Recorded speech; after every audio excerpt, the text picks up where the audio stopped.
Unang tanong, anong hayop ang laging late sa klase? B. Pagong. Alin ang may leeg pero walang ulo?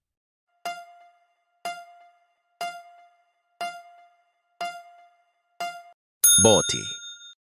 Alam mo, malalaman mo kung may virus ang cellphone mo kung pindutin mo ang share button and share mo sa mga friends mo. At kung may lumabas na red color, ibig sabihin may virus ang cellphone mo. Alin ang may muka pero walang mata, ilong o bibig?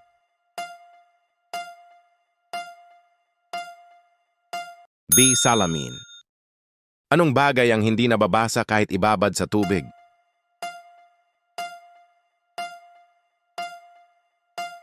A. Anino. Alin ang may tiyan pero walang bituka?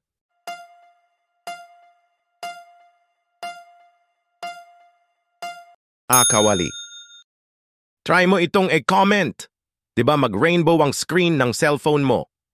May bintana pero hindi bahay. Ano ito?